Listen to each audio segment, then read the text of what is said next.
Perry here, and I am going to briefly go over my process for NHL DFS. I play one lineup, so we kind of experimented with some GPP stuff. We did some FanDuel stuff. I tend to play one lineup just on DraftKings, so that's what I'm going to do today. It's going to be a real short video. I'm going to go ahead and run that, show you my process for doing it, and exactly what I would do right before lock once all the projections are in. And then after that, I'm going to go through our PayDirt model that we partner with PayDirt DFS and get all their analytics with. And I'm going to go over just some of the top bets for today. We've been making a lot of prop bets, and the model has been like on fire. So I figured now would be like a great time to show it off. And it's also a great time to like and subscribe and get on board because baseball season starts tomorrow. So there's just going to be so much great content, and there's so much great stuff you get at TrueDFS. So you get SaberSim, which I'm going to show you now. You get PayDirt Analytics, which I'm going to show you now. You get Ace Dukas' NASCAR Sims. You get all the premium NASCAR content from Brandon Cruz, the premium NBA content from Millie Maker winner recently, Bobby Fye. You get Sheets' projections. You get Goldie's projections. And all those packages aren't really much more than they would cost just buying them a la carte at those places. So go to TrueDFS.com, check out a trial, see how you like it. Come join us in Discord. We got a lot to offer, so it's a really good time right before baseball season to get on board. The prices are going to go up after as we continue to add more tools. So it's a great time, and we're actually, you might look at the website, say it's a little bit jumbled. We're working on changing that website, but all the content is there, and you can get all that, and I'll show you a little bit about that and how we navigate that after I run a lineup for myself, and this is kind of the process I would go through right before lock. So I just turn max salary off. I run for the higher stakes stuff. So I switch my ownership on SaberSim to reflect what it thinks the ownership is going to be in that kind of contest. And then personally, I found that I get my highest ROIs from onslaught stacks. SaberSim loves them. There's definitely debate around the industry of what the best stack type is, especially in smaller contests or smaller slate sizes. But for one reason or another, SaberSim always gravitates towards the onslaughts. And that's even the case since they updated their model to have a stronger lean on even strength lines. So it used to be that SaberSim really sold out for the power play units, and then you could understand why it preferred those onslaughts. But even with giving more strength to how points are distributed to even strength lines and time on ice, the model still prefers those onslaughts. Maybe it's because they're underplayed. Maybe it's because you're just looking for the one or two high ceiling guys in the small contest and you don't have to hit the nuts. I'm not sure, but I always get the highest ROI from those. And we've had this debate in Discord, and we'll continue having it and talking about the reasons why. So I'm just going to demand of it to only build me 5- and 6-man stacks. And while that's going, I am going to load up this 100-man, my one entry. Sometimes because we put a lot of constraints on it, it A, goes slower, B, can't get to 5,000, right? Because we're saying just make us these kind of really specific combinations, and there's only 8 teams on the slate. So it could take us some time, but that's okay. Go over to TrueDFS.com. We're adding so much. The site is getting a bit jumbled, so we're working on a whole new site, but all the content is there. So again, check out a trial after you like and subscribe. See what you think. Come join us in Discord. There's a lot of goodness going on. And again, it's that perfect time right before baseball. We're going to be transitioning out of hockey a little bit as the contests get worse with MLB and the late season grind is on and teams are kind of tanking. So we're still going to be doing the betting stuff, and we've been hammering PayDirt's model on that and doing really well, which I'm going to do after these build. So we don't have to wait forever. Let's let it get to like 3,000 lineups and just cut it off. Now, normally before lock, I would let it go to 5,000, but We don't need to keep you on the line that long. Check chat for a minute.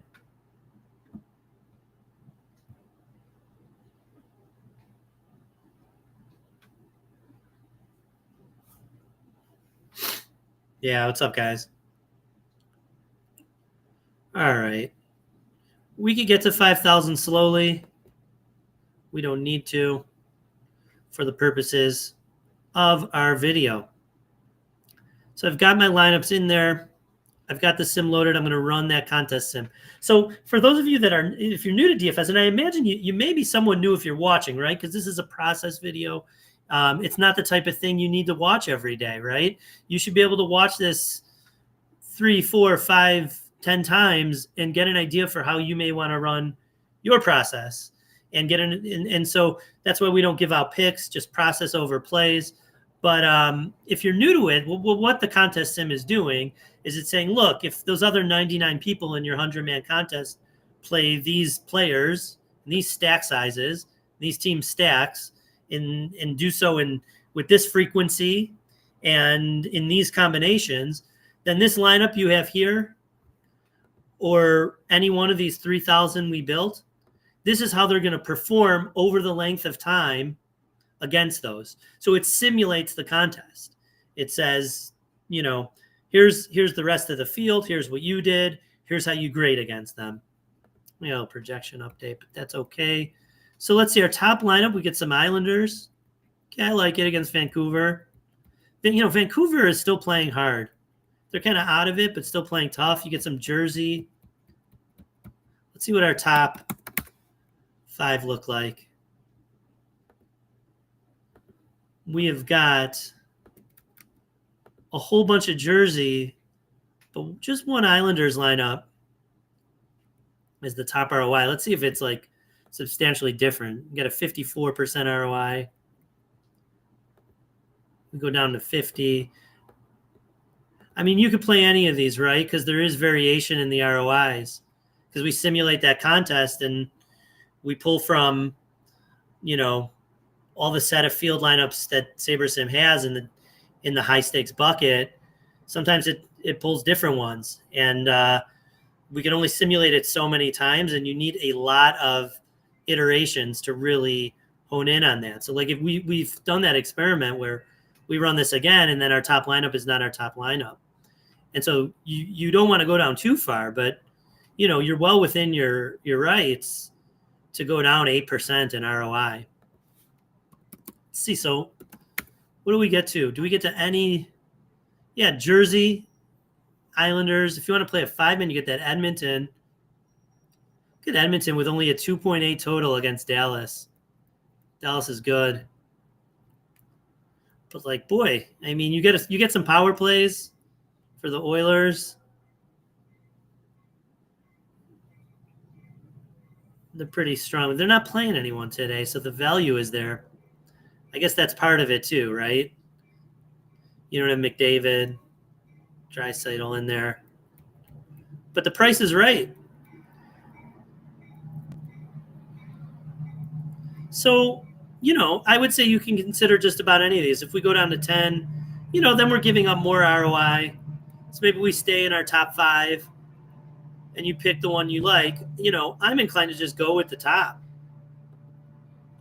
I got a top ROI for an Islanders onslaught. I'm good with it. I get Ilya too. A good goalie correlated with my stack. Fine. Boom. Load it. So that's how I would run for tonight's slate. Now let's go over.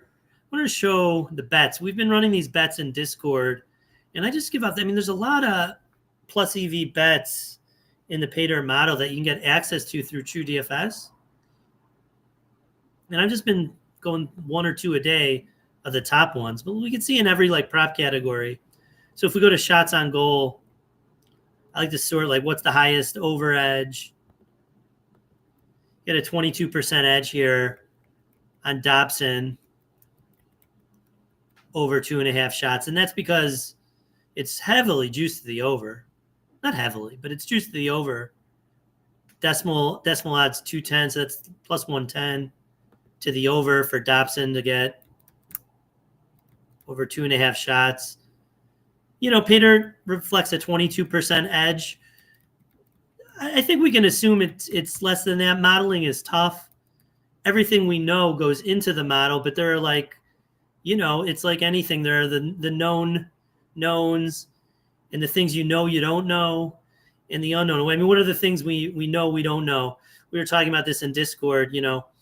There's these little edges of how teams are treating their lines and if they're blending them, and if the ice time's changed in the last couple of days, and how do you know if that reflects a real change or just a one-off that the coaching decisions we're doing. So those are the things we don't really get as granular enough in our modeling. They're kind of known unknowns, as they say. And then there's just the unknown unknowns, the things we're not accounting for in our model. So what does that mean? I mean, I don't think we could say we have a 22% ROI on this bet, but I think our model is good enough, and you get access this strong pay dirt model to get a 5% edge, a 10% edge, that we're making money over time with these kind of bets. Let's see a shot on goals under. You get some really big edges.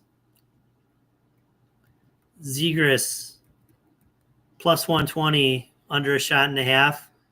And it shows you the outs you can get it at Bet365, Unibet, DraftKings, MGM. Consensus line. Right? So this is pretty high edge even at plus 110, and notches off a few percentage points. And then we have different prop categories, right? So we did some assist props. These you got to play around with your bet sizing, right? Use some sort of, if you're not using Kelly, at least some sort of limit to your bet sizing, because they're, when you're betting overs on assists, you're getting plus 260 on a Jamie Benn assist. How often does it happen? So limit your bet sizing. Maybe a quarter unit, a half unit. I do a quarter on plus 260. Remember, 31% edge is awesome. We have an edge. We don't have 31%. Unders on assists, we got some pretty good edges. And then you could do the same. You could play around with this. Go shot blocks, points. So there's a lot of props you could bet on. There's 4 games. So, I try and bet at most 1 bet a game. Some bets are correlated more or less, and it's tough to know, right? So it's tough to know how the correlation affects each other, and whether it's positive correlation, the books aren't going to let you do it. So I try and bet 1 a game, but you could really get some good volume in with some high ROI bets using the pay dirt model. Those are the best ones in shots on goals and assists that we see for today. And yeah, so come check us out. Like and subscribe. Check out TrueDFS to get access to this stuff. Play around with the site. You're going to love it. The site's going to improve soon. Baseball's going to start tomorrow. There's just a lot going on, a lot to be excited about. And if you're playing DFS tonight, good luck on tonight's slate. If you're betting, good luck on betting. And if you're doing both, good luck on both. I'm out.